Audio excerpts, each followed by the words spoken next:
and openly that you seem to me to be in every way the visible personification of absolute perfection. I think your frankness does you great credit, Ernest.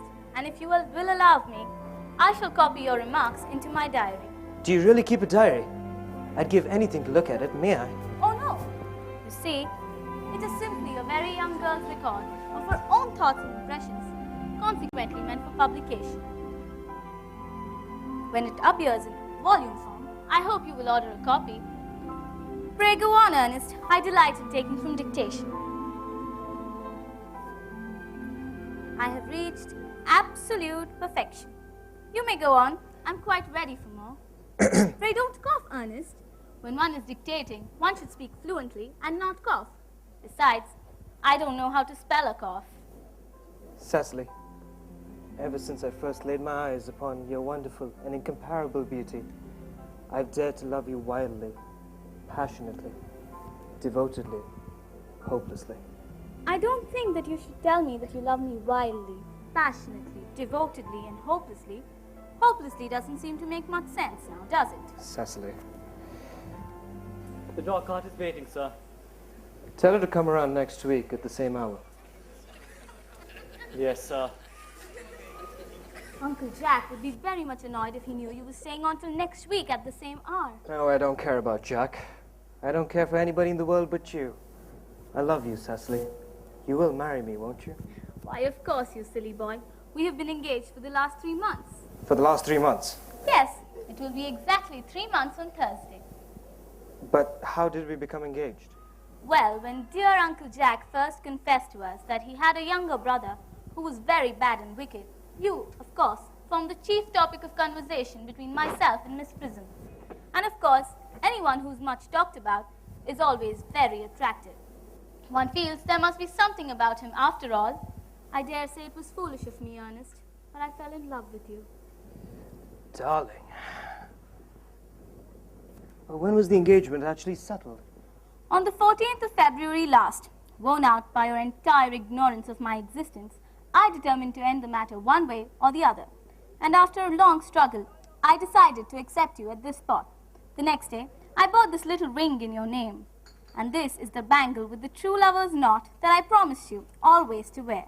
Did I give you this? It's very pretty, isn't it? Yes, you have wonderfully good taste, Ernest. It is the excuse I have always given for you leading such a bad life. And this is the box in which I keep all your dear letters. My letters? But, my own sweet Cecily, I haven't written you any letters. You need hardly remind me of that, Ernest. I remember only too well that I was forced to write your letters for you. I wrote always 3 times a week, and sometimes oftener. Oh, do let me read them, Cecily. Oh, no! That would make you far too conceited. The 3 you wrote to me after I had broken off the engagement are so beautiful and so badly spelled that even now I can hardly read them without crying a little. But was our engagement ever broken off? Yes, on the 22nd of March last. You may read the entry if you like. Today I broke off my engagement with Ernest. I feel it is better to do so. The weather still continues charming. Why on earth did you break it off? What had I done? I had done nothing at all. Cecily, I'm very much hurt indeed to hear that you broke it off, particularly when the weather was so charming. But it would hardly have been a really serious engagement if it hadn't been broken off at least once. I forgave you before the week was out. What a perfect angel you are, Cecily. You dear romantic boy. I hope your hair curls quite naturally. Does it? Yes, darling, with a little help from others. I am glad to hear it. You'll never break off our engagement again, will you? No, I don't think I could possibly break it off now that I have actually met you. Besides, there is the question of your name. Yes, of course. You must not laugh at me, darling. But it has always been a girlish dream of mine to love someone of the name of Earnest. There is something in the name that seems to inspire absolute confidence. I pity any poor married woman whose husband is not called Earnest. But, my dear child, do you mean to say you cannot love me if I had some other name? But what name? Oh, any other name you like. Algernon, for instance. I don't like the name of Algernon. But my own dear, sweet, loving little darling, I don't see why you should object to the name of Algernon. It's not at all a bad name. In fact, it's rather an aristocratic name. Half the chaps who get into the bankruptcy court are called Algernon. But seriously, Cecily, if I was called Algie, couldn't you love me? I might admire you, Ernest. I might respect your character. But I fear that I should not be able to give you my undivided attention. Cecily, your rector here is, I suppose, thoroughly experienced in all the rites and ceremonials of the church. Yes, Dr. Chasuble is a most learned man. He has never written a single book, so you can imagine how much he knows. I must see him on a most important christening. I mean on a most important business. Oh. I shan't be away for more than half an hour. Considering that we have been engaged for the last 3 months, and I only met you today for the first time, I think it is rather hard that you should leave me for a long period as half an hour. Couldn't you make it 20 minutes? I shall be back in no time.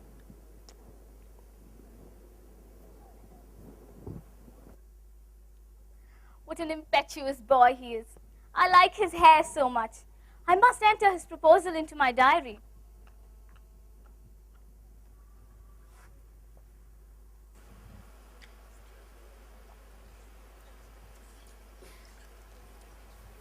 Miss Fairfax had called for Mr. Earnest on very important business, she states. Isn't Mr. Worthing in his library? Mr. Worthing just headed in the direction of the rectory some time ago. Pray, ask the lady to come out here. Mr. Worthing should be back soon. And you can bring tea. Yes, miss.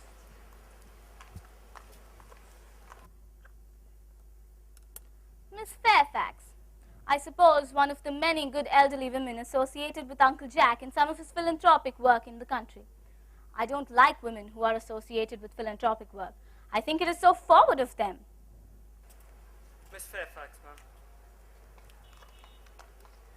Pray, let me introduce myself to you. My name is Cecily Cardew. Cecily Cardew. What a very sweet name. Something tells me that we are going to be great friends. I like you already more than I can say. My first impressions of people are never wrong. How nice of you to like me so much after we have known each other such a comparatively short time. Pray, sit down.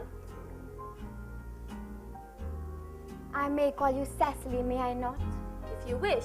And you will always call me Gwendolen, won't you? With pleasure. Then that is all quite settled then, is it not? I hope so.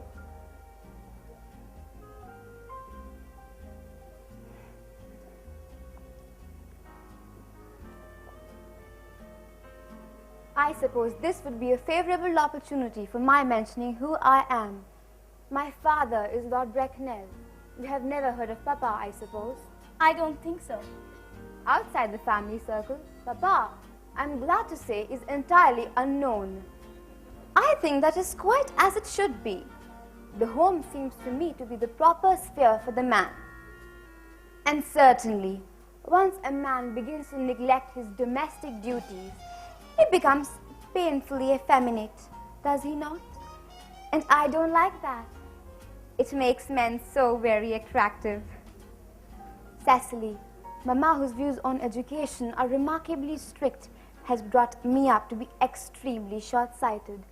So do you mind my looking at you through my glasses? Not at all, Gwendolen. I'm very fond of being looked at.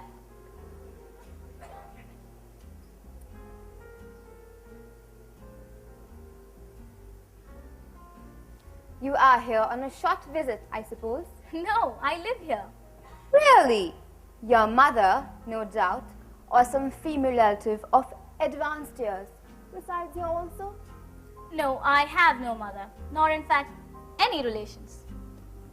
Indeed. My guardian, with the assistance of Miss Prism, has the arduous task of looking after me. Your guardian? Yes, I am Mr. Worthing's ward. Oh, it is strange he never mentioned to me he had a ward. How secretive of him. He grows more interesting hourly. However, I am not sure that the news inspires me with feelings of unmixed delight. I am very fond of you, Cecily. I have liked you ever since I have met you. But now that I know that you are Mr. Worthing's ward, I cannot help expressing a desire that you were, well, just a little older than you seem to be, and not quite so very alluring in appearance. In fact, if I may speak candidly... They do. I believe that when one ever has anything unpleasant to say, one should always be quite candid. Well, to speak with perfect candor, Cecily, I wish that you were fully 42 and more than usually plain for your age. Ernest has a strong, upright nature. He is the very soul of truth and honor. Disloyalty would be as impossible to him as deception. But even men of the noblest possible moral character are extremely susceptible to the physical charms of others. Modern, no less than ancient history supplies us with many more painful examples of what I refer to. If it were not so, indeed, history would be quite unreadable. I beg your pardon, Gwendolen. Did you say Ernest? Yes. Oh, but it is not Mr. Ernest Worthing who is my guardian. It is his brother, his elder brother. Ernest never mentioned to me he had a brother. No, I am sorry to say that they have not been on good terms for a long time now. That accounts for it. And now that I think of it, I have never heard any man mention his brother. The subject seems distasteful to most men. Cecily, you have lifted a load off my mind. I was growing almost anxious. Of course, you're quite sure that it is not Mr. Ernest Worthing who is a guardian. Quite sure. In fact, I am going to be his. I beg your pardon? Dearest Gwendolen, there is no reason why I should make a secret of it to you. Our little county newspaper is sure to chronicle the fact next week. Mr. Ernest Worthing and I are engaged to be married. My darling Cecily, there must be some slight error. Mr. Ernest Worthing is engaged to me. The fact will appear in the Morning Post on Saturday at the latest. You are under some strange mistake, dear Gwendolen. Ernest proposed to me exactly 10 minutes ago. It is very curious, for he asked me to be his wife yesterday afternoon at 5:30. If you would care to verify the incident, pray do so. I never travel without my diary. One should always have something sensational to read in the train. I am so sorry, darling Cecily, if it is any disappointment to you, but I am afraid I have the prior claim. It would distress me more than I can tell you, dear Gwendolen, if it caused you any physical or mental anguish. But I feel bound to point out that since Ernest proposed to you, he has clearly changed his mind. If my poor boy has been entrapped into any foolish promise, I shall consider it my duty to rescue him at once and with a firm hand. Whatever unfortunate entanglement my dear boy may have got into, I shall never reproach him with it after we are married. Do you allude to me, Miss Cardew, as an entanglement? You are presumptuous. On an occasion of this kind, it becomes more than a moral duty to speak one's mind. It becomes a pleasure. Do you suggest, Miss Fairfax, that I entrapped Ernest into an engagement? How dare you? This is no time for wearing the shallow mask of manners. When I see a spade, I call it a spade. I am glad to say I have never seen a spade. It is obvious that our social spheres have been widely different. Shall I leave the tea here as usual, miss? Yes, as usual.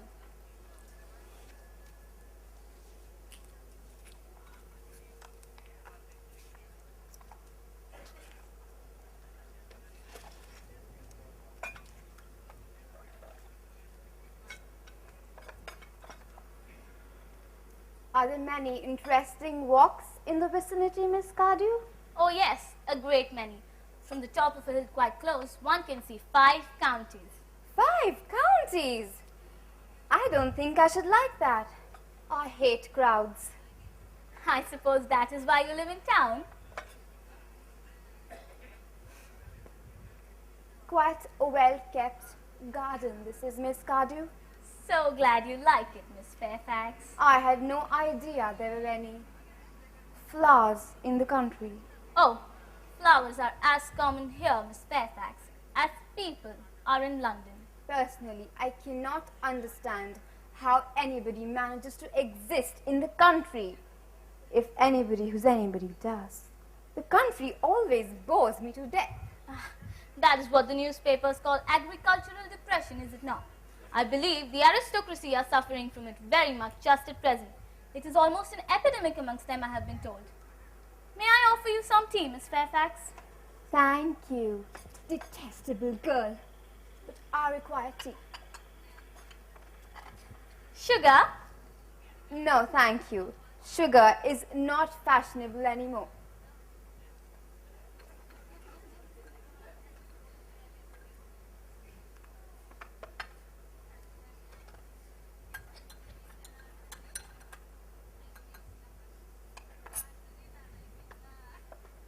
Cake or bread and butter? Bread and butter, please. Cake is rarely seen at the best houses nowadays.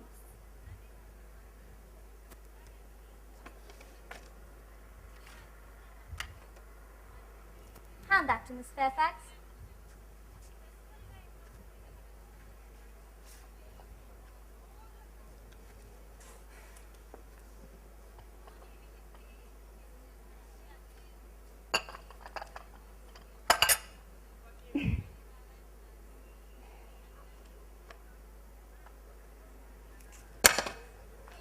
You have filled my tea with lumps of sugar, and though I asked most distinctly for bread and butter, you have given me cake.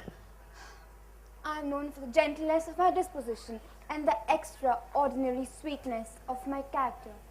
But I warn you, Miss Cardew, you may go too far. To save my poor, innocent, trusting boy from the machinations of any other girl, there are no lengths to which I would not go. The moment I saw you, I distrusted you. I felt that you were false and deceitful. My first impressions of people are never wrong.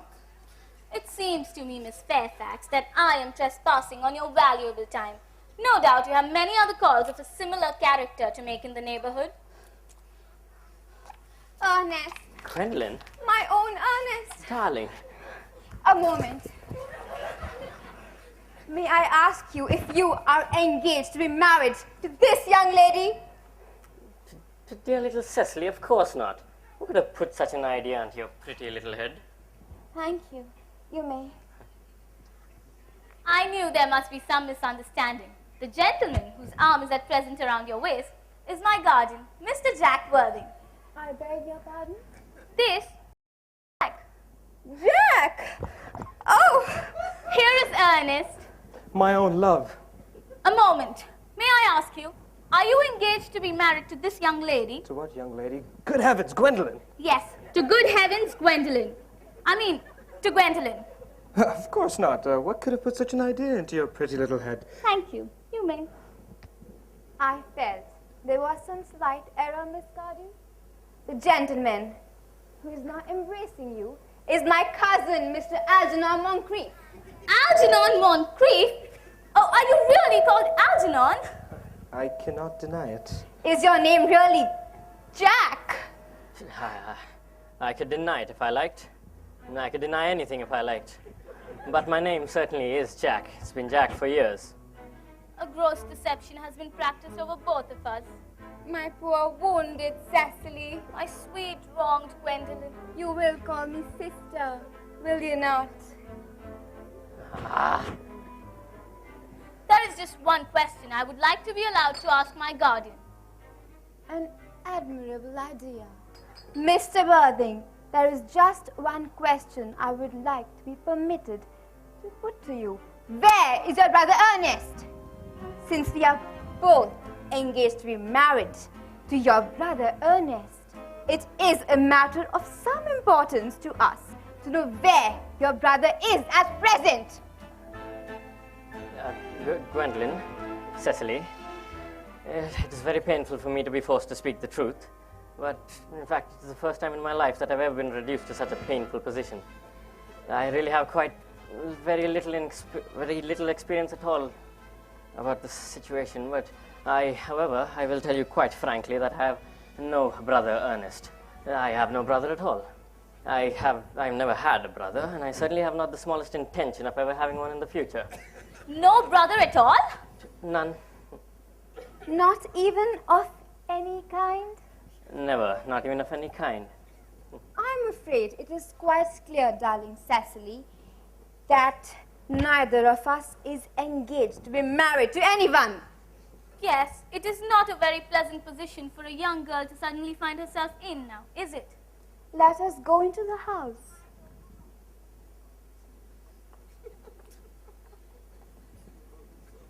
They will hardly venture to come after us there.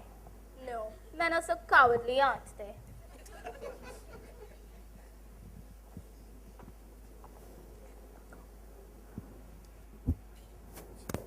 This ghastly state of things is what you call bunburying, I suppose. Yes, and a perfectly wonderful bunbury it is. The most wonderful bunbury I've ever had in my life. Well, you certainly no right to be bunburying here. Well, that's absurd. One has the right to bunbury anywhere one chooses. Every serious bunburist knows that. Serious bunburies, good heavens. Well, one must be serious about something if one wants to have any amusement in life. I happen to be serious about bunburying. What on earth you're serious about, I haven't the remotest idea. But everything I should fancy. You have such an absolutely trivial nature. Well, the only small satisfaction I have in the whole of this wretched business is that your friend Bunbury is quite exploded. You won't be able to run down to the country quite so often as you used to, dear Algy. And a very good thing, too. Your brother is a little off colour, isn't he, dear Jack? You won't be able to disappear up to London quite so frequently as your wicked custom was. And not a bad thing, either. As for your conduct towards Miss Cardew, I must say that your taking in a sweet, simple, innocent girl like that is quite inexcusable, to say nothing of the fact that she is my ward. I can see no possible defense for your deceiving a brilliant, clever, thoroughly experienced young lady like Miss Fairfax, to say nothing of the fact that she is my cousin. Well, I simply wanted to be engaged to Gwendolen. I love her. Well, I simply wanted to be engaged to Cecily. I adore her. There is certainly no chance of your ever marrying Miss Cardew. I don't think there's much likelihood, Jack, of you and Miss Fairfax ever being united. Well, that is no business of yours. If it was my business, I wouldn't talk about it. It's very vulgar to talk about one's business. Only people like stockbrokers do that, and then merely at dinner parties. How you can sit there calmly eating muffins when we are in this horrible trouble I can't make out. You seem to me to be perfectly heartless. Well, I can't eat muffins in an agitated manner, now can I? The butter would probably get all over my cuffs. Well, what are you doing at the present moment, then? At the present moment, I'm eating muffins because I'm unhappy. Besides, I'm particularly fond of muffins. Well, there is certainly no reason for you to be eating them in that unnecessary manner. When I'm in trouble, eating is the only thing that consoles me. Indeed, when I'm in really great trouble, as anyone who intimately knows me will tell you, I refuse everything except food and drink. I was eating muffins because I was unhappy. Besides, I really do like those muffins. I suppose a man made his own muffins in his own garden. Yes, but you said it was perfectly heartless to eat them. I said it was perfectly heartless of you under the circumstances. That is a very different thing. That may be, but the muffins are the same. Algy, I wish to goodness you would go. I can't go without having some dinner. It's absurd. I never go without my dinner. No one ever does, well, except vegetarians and people like that. Besides, I've made arrangements with Dr. Chasuble to be christened under the name of Earnest at 5:45. My dear fellow, the sooner you give up that nonsense, the better. I made arrangements for Dr. Chasuble to be christened at 5:30 myself, and I naturally will be taking the name of Earnest. Gwendolen would wish it. We cannot both be christened Earnest. It is absurd. Besides, I have a perfect right to be christened if I like. There is certainly no evidence of my ever being christened before. I should think it extremely probable I never was. And so does Dr. Chasuble. It is entirely different in your case. You have already been christened. Yes, but I haven't been christened for years. Yes, but you have been christened. That is the important thing. Quite so. So I know my constitution can stand it. If you are haven't been too sure about your ever having been christened, I must say I think it rather dangerous you're venturing on it now. It might make you very unwell. You could have hardly have forgotten that someone very closely connected to you was nearly carried off in Paris by a severe chill. Yes, but you said yourself that a severe chill was not hereditary. It used to be, I know. I dare say it is now. Science is always making wonderful improvements in things. Oh, that is nonsense. You're never talking anything but nonsense. Jack, you are at the muffins again. I wish you wouldn't. There are only 3 left. But I hate tea cake. Well, why on earth do you allow them to be served up for your guests, then? What ideas do you have on hospitality? Algernon, I have already told you to go. I don't want you here. Why don't you go? Well, I haven't quite finished my tea yet. Besides, there are still a few muffins left. Ah.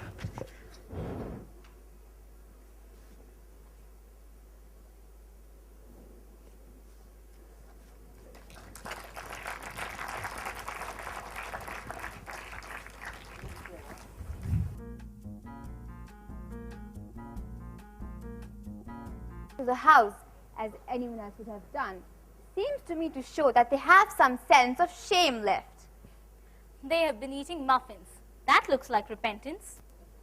They don't seem to notice us at all. Couldn't you cough? But I haven't got a cough. They are looking at us. What effrontery. They're approaching. That is very forward of them. Let us preserve a dignified silence. Certainly. It is the only thing to do now. After you, dear boy. No, after you. No, you go first. I'm not feeling very good at this. Much better. Well, we'll see.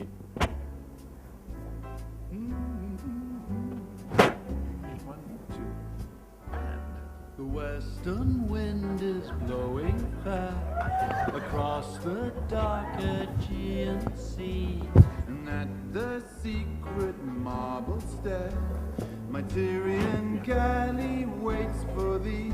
Come down, the purple sail is spread, the watchman sleeps within the town. Oh, leave thy lily flowered bed, oh, lady mine, come down, come down, lady, come down, come down, lady, come down, oh, lady, come down.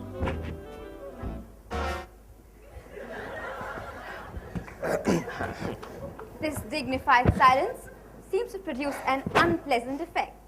A most distasteful one. But we will not be the first to speak. Definitely not. Mr. Worthing, I have something very particular to ask you. Much depends on your reply. Your common sense is invaluable, Gwendolen. Mr. Moncrief, kindly answer me the following question. Why did you pretend to be my guardian's brother? So that I might have an opportunity of meeting you. His answer seems quite satisfactory to me.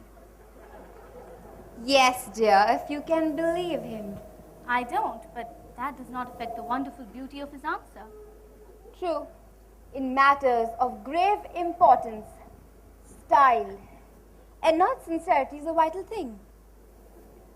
Mr. Worthing, what explanation can you offer for pretending to have a brother? Was it in order that you could come up to town to see me as often as possible? Can you doubt it, Miss Fairfax? I have the gravest doubts upon the subject. I intend to crush them. This is not the moment for German skepticism.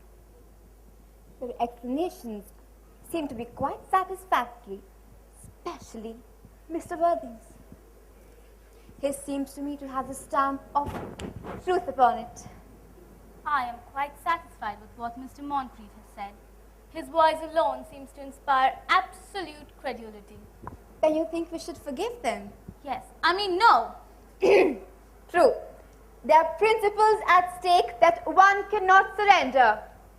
Which one of us should tell them? The task is not a pleasant one. Could we not both speak together? An excellent idea. I nearly always speak at the same time as other people. Will you take the time from me? Certainly.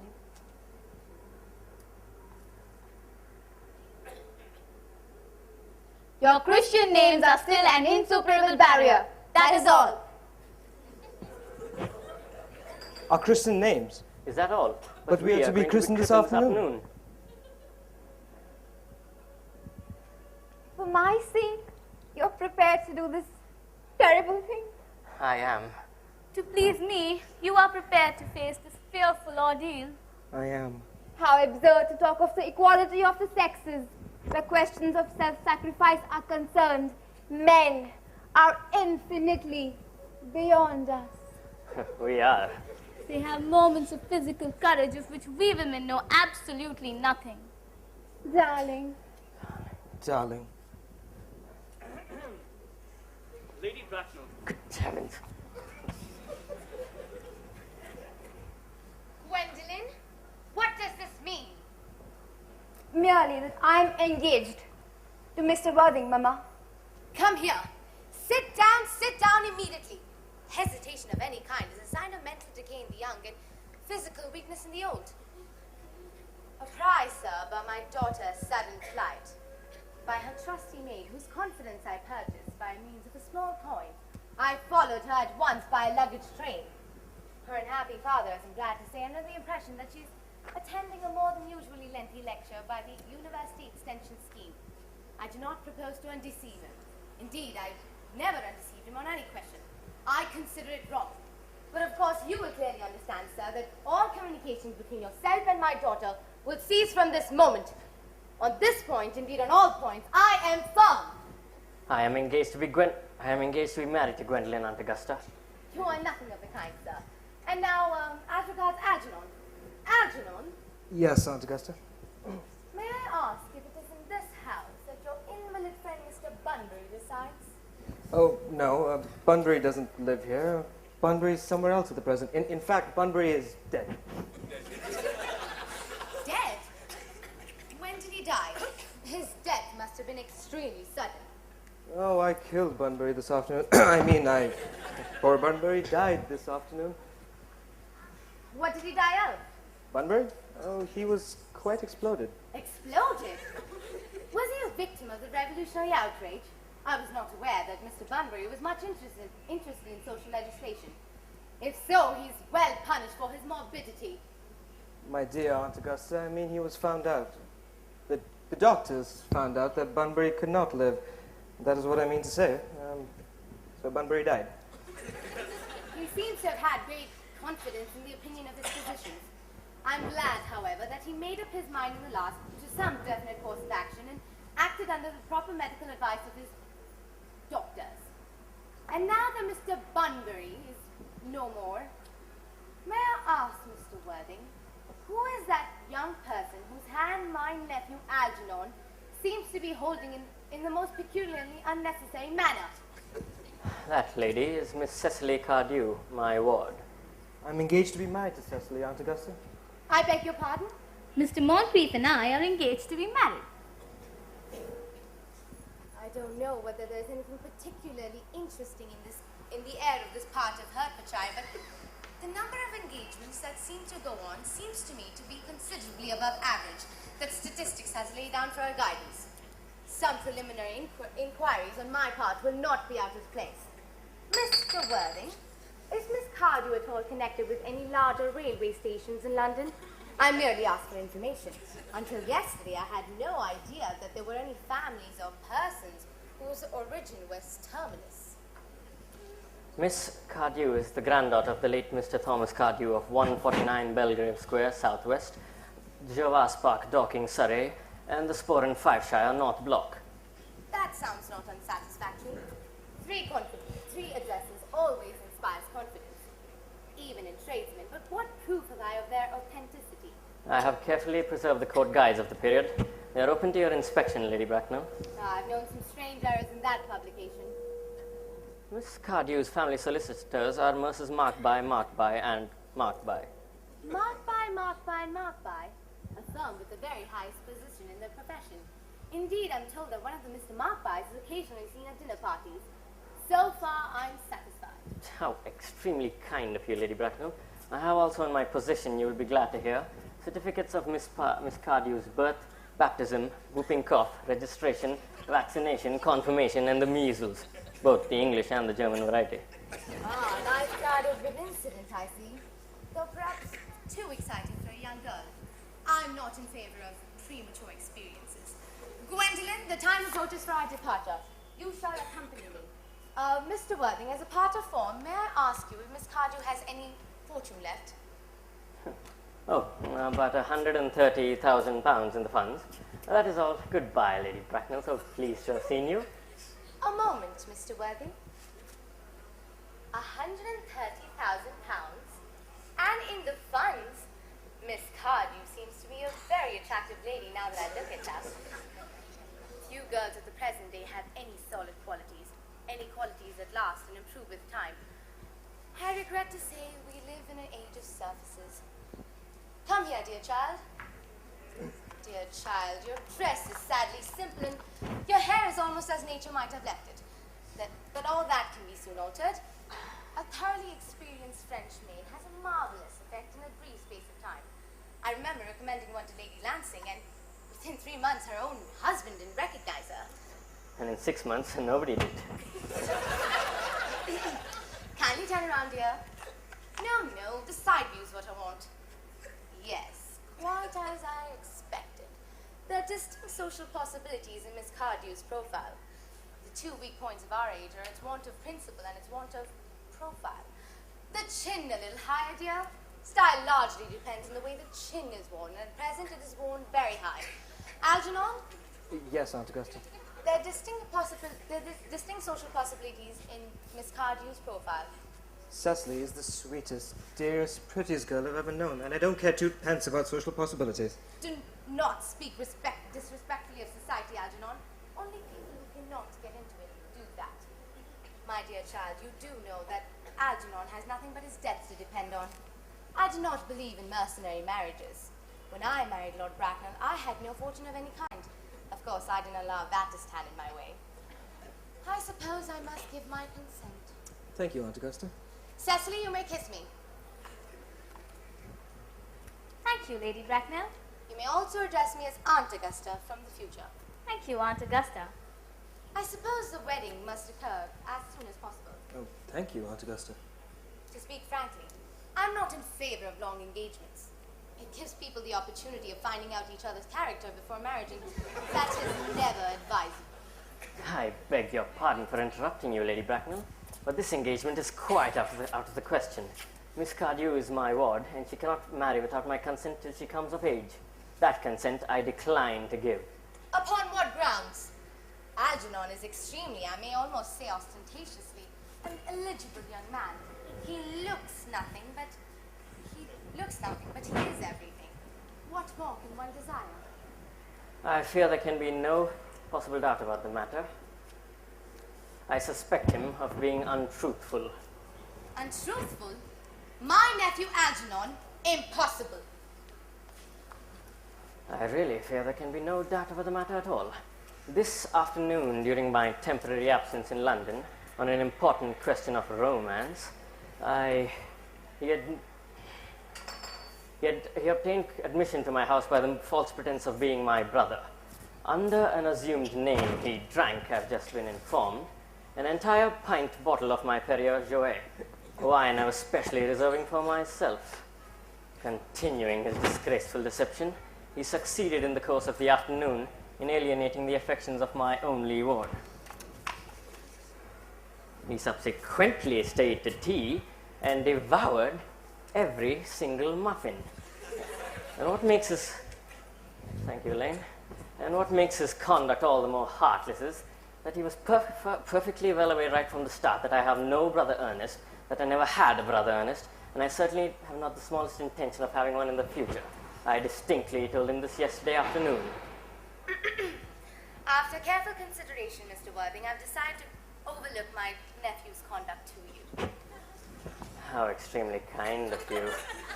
My own decision, however, is unalterable. I decline to give my consent. Come, dear. Come here, dear child. How old are you? I'm really only 18.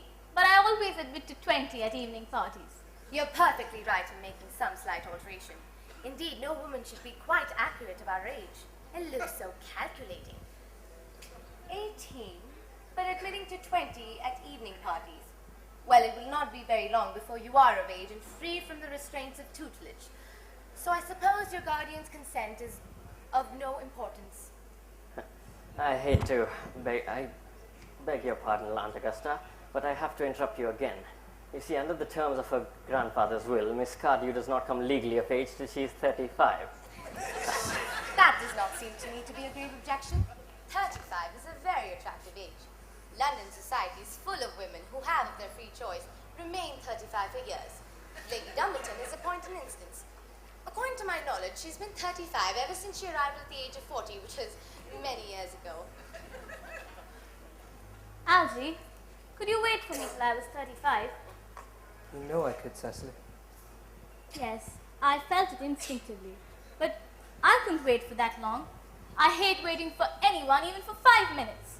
I'm not punctual myself, I know, but I do like punctuality in others. And waiting, even for marriage, is quite out of the question. Then, my dear Cecily, what is to be done? I don't know, Mr. Moncrief.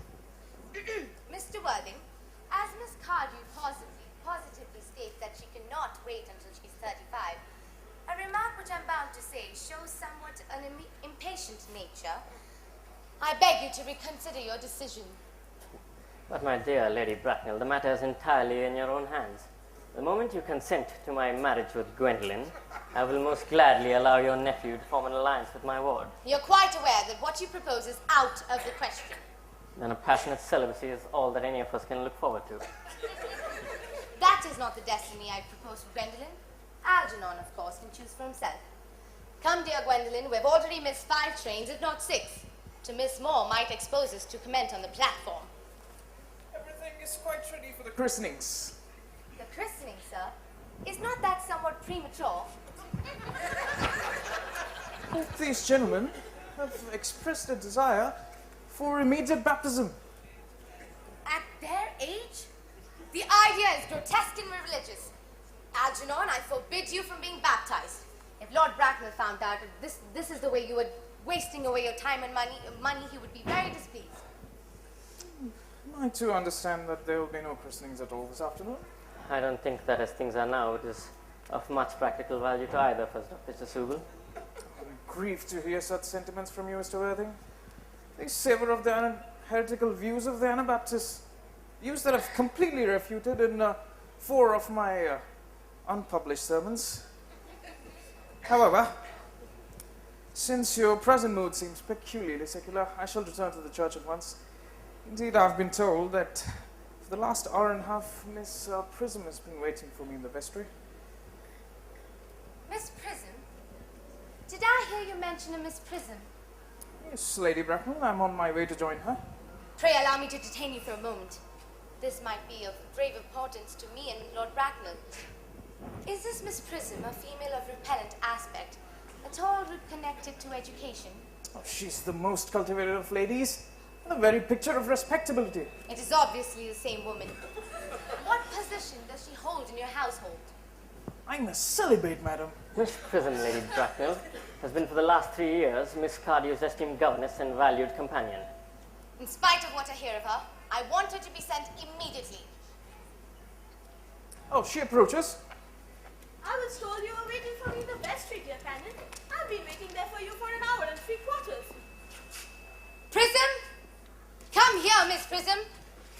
Prism, 28 years ago, you left Lord Bracknell's house number 104, Upper Grosvenor Square, in charge of a preambulator that contained a baby of the male sex. You never returned. After the thorough investigations by the Metropolitan Police, the preambulator was discovered at midnight in a back corner in Bayswater. It contained a manuscript of a more than usually revolting sentimentality. Prism, where is that baby? Lady Bracknell, I admit with shame that I do not know. Indeed, I only wish I did. The plain facts of the case are these. On the morning of the day you mention, a day that is forever branded on my memory, I had prepared, as usual, to take the baby out in its bassinet for a stroll. I had also with me a somewhat old but capacious handbag in which I had intended to place a manuscript of a work of fiction that I had written during my few unoccupied hours. In a moment of mental abstraction, for which I shall never forgive myself, I placed the manuscript in the bassinet and the baby in the handbag. Where did you deposit that handbag? Do not ask me, Mr. Worden. Miss Prism, this is a matter of no small importance to me. I insist on knowing where you deposited the handbag that contained that infant. I left it in the cloakroom in one of the larger railway stations in London. What railway station? Victoria, the Brighton line. But I must retire to my room for a moment. Gwendolyn, you will wait for me here. If you're not too long, I will wait here all my life.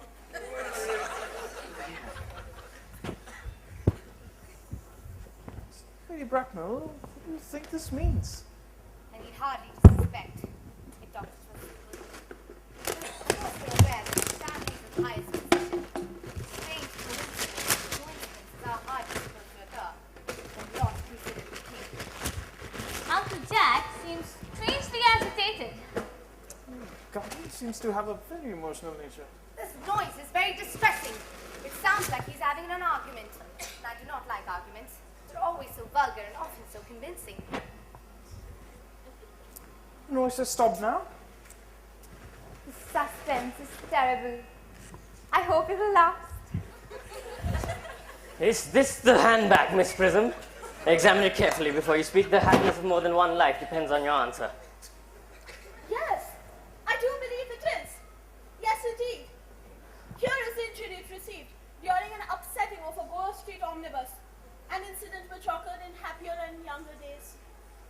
And here is a stain from an explosion of a temperance beverage, an incident that occurred in Leamington. And here on the lock, I had my initials engraved. I remember I'd done that when I was in an especially extravagant mood. Yes, I do believe this is my handbag. I'm delighted to have it back. It has been such a great inconvenience being without it all these years. Miss Prism, more is restored to you than this handbag. I was the baby you placed inside it. Yes, mother. I am unmarried. Unmarried? I do not deny that is a serious blow. But after all, who has the right to cast a stone against one who has suffered? Cannot repentance wipe out an act of folly? Why should there be one law for men and another for women? Mother, I forgive you. Mr. Warning, I believe there's been some error.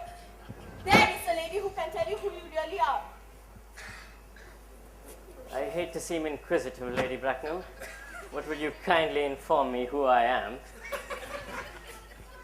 The news I have to give to you is not altogether pleasing. You are the son of my poor sister, Mrs. Moncrief, and consequently, Algernon's elder brother. Algy's elder brother? I knew I had a brother. I always said I had a brother. Oh, God. Algy, you... Cecily, how could you have ever doubted I had a brother? Dr. Chasuble, my unfortunate young brother. Miss Prism, my unfortunate young brother. Gwendolyn, my unfortunate young brother. Algy, you young scoundrel, you'll have to treat me with more respect in the future. You never behaved to me like a brother in all your life. Not till today, old boy, I admit. However, I was out of practice. My own. But what own are you? What is your Christian name, now that you have become someone else? Heavens, I've quite forgotten that point. Your decision on the subject of my name is irrevocable, I suppose. I never change, except in my affections. What a noble nature you have, Gwendolyn. Then the question had better be cleared up at once. Aunt Augusta, a moment. At the time when Miss Prism deposited me in that handbag, had I been christened already? Every luxury that money could buy, including christenings, had been lavished upon you by your fond and doting parents. Then I was christened. And that is settled. Now, what name was I given? Let me know the worst. Being the eldest son, you were naturally christened after your father. Yes, but what was my father's Christian name? I cannot recollect what the general's Christian name was, but I'm aware that he did have one. He was a very eccentric man, you see. Of course, that was caused by indigestion, Indian climate, and things of that sort.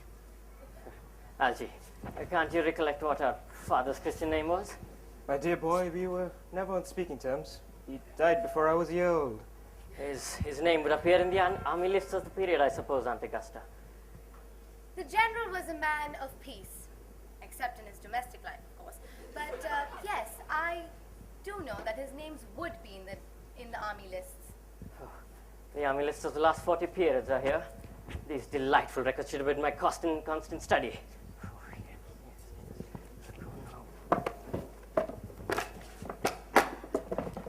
Military generals. Maxbaum, Magley, what ghastly names they have. Maxbaum, Magley, Moncrief. Lieutenant Colonel, Captain 1869, Lieutenant Colonel again, Captain 1864. Christian names, Ernest John. I had always told you my name was Ernest, didn't I, Gwendolyn? Well, it naturally is Ernest. I mean, really, this time. Ernest! My own Ernest! I felt from the first you could have no other name. Gwendolyn, it's a terrible thing for a man to find out that all his life he has been speaking nothing but the truth. Can you forgive me? I can, for I feel that you're sure to change. My own one. Letitia! Frederick, at last. Cecily, at last. Gwendolyn, at last. John Moncrief. My nephew, you seem to be displaying signs of triviality. On the contrary, Aunt Augusta, now realize for the first time in my life the vital importance of being earnest.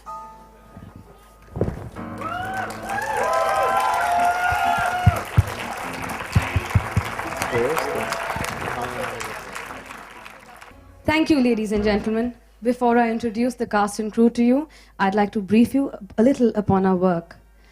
The last 3 productions were Bread Breakfast Broadway, What Dreams Are Made Of, and Nitya Yatra, which enabled us to raise over 2 lakh rupees. With the money so raised, Jeunesse founded the construction of basic infrastructure in the government school of Somajigura. We not only got the painting and the cupboards built, but also bought all the books at the end of the year.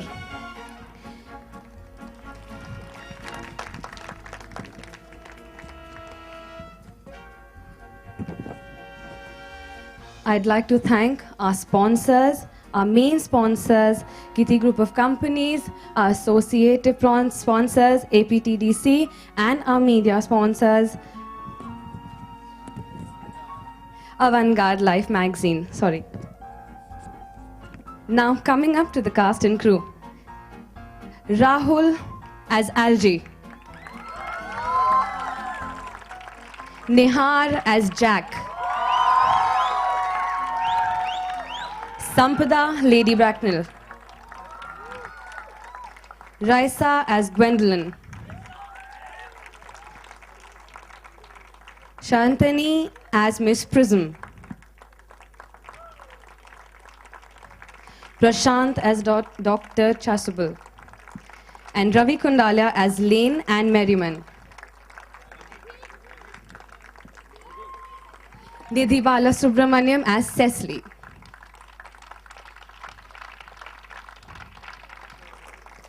Moving on to the crew, without which we would not have been able to do what we did today. Light, Ishan Dodiwala. Sound, Vaishali Bhate. Our set designer, Mehjabeen. Our costume assistants, Shreya and Pooja. Could we please have you on stage? Ishan, Vaishali. Set assistants, Ranjit, Rahul, Kaushal. Props assistant, Anandita and Abha.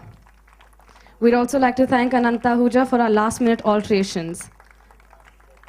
Our director, Sampada. Assistant Director Akshay.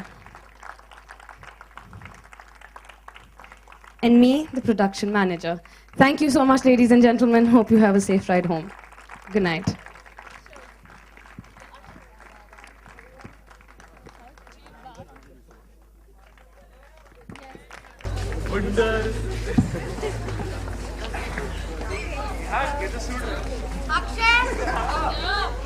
Can you please put Nihar's and Rahul's mic on, please? Mic's on. No.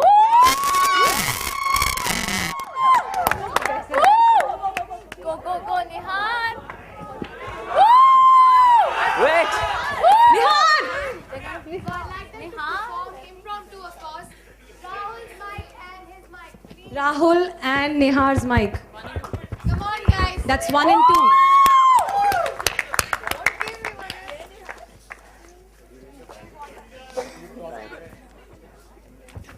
How cool is it seeing two guys in suits beatbox?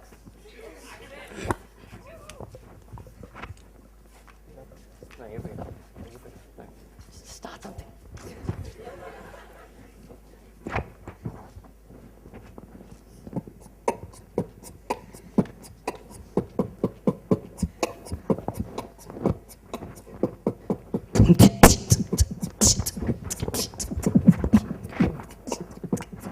Come on, put your mic there. My dear fella.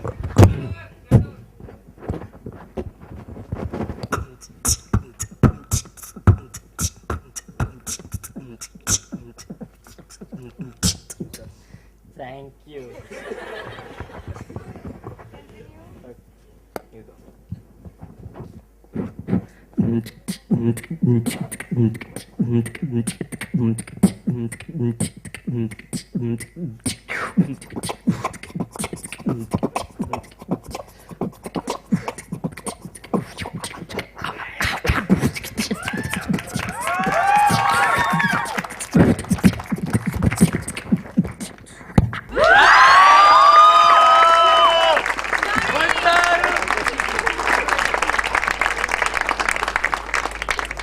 Go shot.